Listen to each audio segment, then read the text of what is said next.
অবিশ্বাস্য কিন্তু সত্যি, সরকারি উদ্যোগে এই বাড়িগুলো তৈরি হয়েছে চরম দরিদ্র ও ভূমিহীন মানুষদের জন্য। এটাই আসল দ্য কেরালা স্টোরি, বিবেক অগ্নিহোত্রীর ঢপবাজি নয়। ভিডিওটি শেষ পর্যন্ত দেখুন, ভালো লাগলে লাইক করুন, শেয়ার করুন, চ্যানেল সাবস্ক্রাইব করে নোটিফিকেশন পেতে বেল আইকন প্রেস করুন।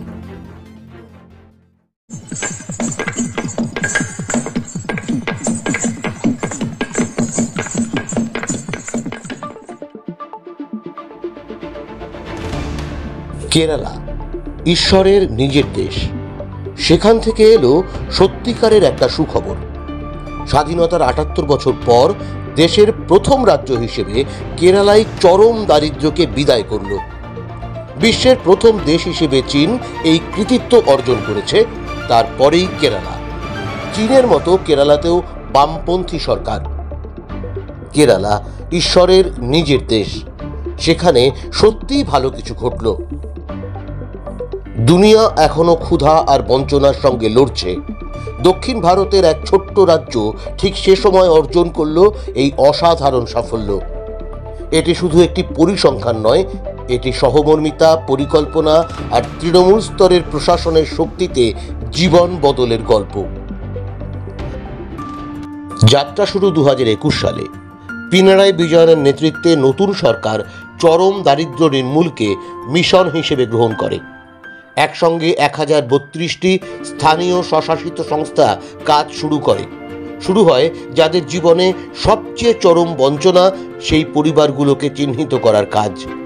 এই অভিযানের প্রাণকেন্দ্রে ছিল রাজ্যের স্বনির্ভর গোষ্ঠীর মহিলাদের নেটওয়ার্ক কুটুম্বশ্রী। তাঁরা বাড়ি বাড়ি গিয়ে প্রযুক্তি ব্যবহার করে, কমিউনিটি মিটিং করে সংগ্রহ করেছেন সব তথ্য। ৮৭,০০০-এর বেশি পরিবারের মধ্যে সমীক্ষা করে ৬৪,০০৬টি পরিবারকে চরম দরিদ্র হিসেবে চিহ্নিত করা হয়। ক্ষুধা, গৃহহীনতা, অসুস্থতা, বেকারত্ব এবং সামাজিক বঞ্চনা একসঙ্গে একাধিক সংকটে জর্জরিত পরিবারগুলো।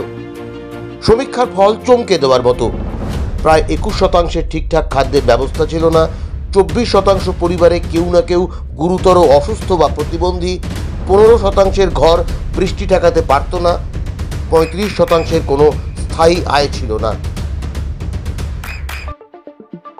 দান বা দয়া নয়, কেরালা সরকার মানুষকে প্রাপ্য অধিকার দিতে বেছে নিল এক ভিন্ন পথ। অধিকার ভিত্তিক, বিজ্ঞানসম্মত, পরিকল্পিত উদ্যোগ। প্রতিটি পরিবারের জন্য তৈরি হলো আলাদা আলাদা পরিকল্পনা, যাতে তাদের নির্দিষ্ট সমস্যা একে একে সমাধান করা যায়। যাদের খাবার ছিল না তাদের জন্য কমিউনিটি কিচেন ও কুটুম্বশ্রী খাদ্য ইউনিটে রোজ গরম খাবারের ব্যবস্থা হয়েছে। ২০,০০০-এর বেশি পরিবার এখন স্থায়ী খাদ্য নিরাপত্তা পেয়েছে। যাদের ঘর ছিল না তাদের জন্য তৈরি হয়েছে ৫,৪০০ নতুন বাড়ি, মেরামত করা হয়েছে আরও ৫,৫০০টি। স্বচ্ছতার জন্য সব বাড়িতেই জিও ট্যাগ। ভূমিহীন পরিবারগুলোকে ছোট ছোট জমি দেওয়া হয়েছে মনসদ্ধিতিরি মন্নু উদ্যোগের মাধ্যমে। সেজন্য স্বেচ্ছায় জমি দিয়েছেন সহনাগরিকরা।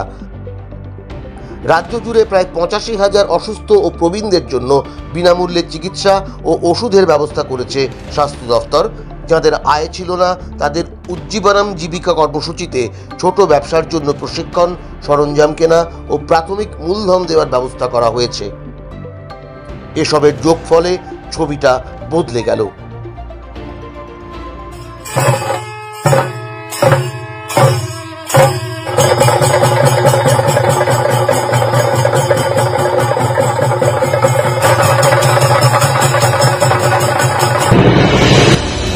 অবশেষে এলো সেই ঐতিহাসিক দিন। ১ নভেম্বর কেরালার প্রতিষ্ঠা দিবসে সরকার ঘোষণা করল ৬৪,০০৬টি পরিবারই চরম দারিদ্র্য থেকে মুক্ত। স্থানীয় স্বশাসিত সংস্থাগুলো সামাজিক নিরীক্ষা ও জনসমীক্ষা বৈঠকের মাধ্যমে এই সাফল্যকে নিশ্চিত করেছে। স্থানীয় স্বশাসিত সংস্থা ও কমিউনিটি স্বেচ্ছাসেবকদের হাত ধরে এসেছে এই প্রকল্পের জন্য প্রয়োজনীয় ১,০০০ কোটিরও বেশি টাকা। প্রমাণ হলো, উন্নয়ন যখন তৃণমূল স্তর থেকে উঠে আসে তখনই তা সবচেয়ে শক্তিশালী হয়। কেরালার এই সাফল্য একদিনে আসেনি, এটি দাঁড়িয়ে আছে দীর্ঘ সামাজিক সংগ্রাম ও সংস্কারের ভিতের ওপর। সাক্ষরতা আন্দোলন, ভূমি সংস্কার, স্বাস্থ্য বিপ্লব, নারীর ক্ষমতায়ন, শিক্ষার প্রসার সব মিলিয়ে গড়ে উঠেছে এই মডেল। রাজ্যের মাত্র 0.55% মানুষ ছিলেন বহুমাত্রিক দারিদ্র্যের মধ্যে। ভারতের সবচেয়ে উন্নত রাজ্য হিসেবে কেরালা আগেই ছিল অনন্য। এই উদ্যোগ সেই পথ চলাকে সম্পূর্ণতা দিয়েছে, যাতে কেউ পিছিয়ে না থাকে।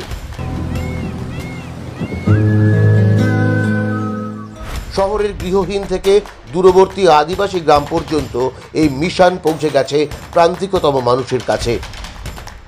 অবশ্যই চ্যালেঞ্জ শেষ হয়নি। চরম দারিদ্র্য নির্মূল মানে দারিদ্র্য চলে যাওয়া নয়। বিশেষত আদিবাসী ও উপকূলের মৎস্যজীবী সম্প্রদায় এখনও কাঠামোগত বাধার মুখে রয়েছে। সমালোচকরা বলছেন, এই সাফল্য ধরে রাখতে হলে অবিরাম সহায়তা, কর্মসংস্থান ও সামাজিক নিরাপত্তা বাড়াতে হবে। কিন্তু তাঁরাও মানছেন, কেরালার এই অর্জন ভারতের ইতিহাসে এক মাইল ফলক, বিশ্বের কাছে এক অনুকরণীয় উদাহরণ।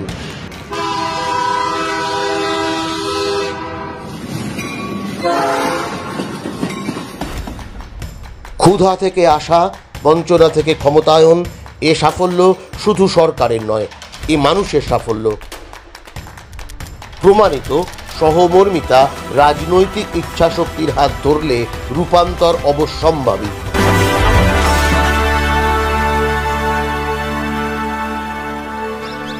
কেরালা ভারতের চরম দারিদ্র্যমুক্ত রাজ্য প্রমাণ করে দিয়েছে, উন্নয়ন সবার জন্য হলেই সেটি হয়ে ওঠে সত্যিকারের স্বাধীনতা।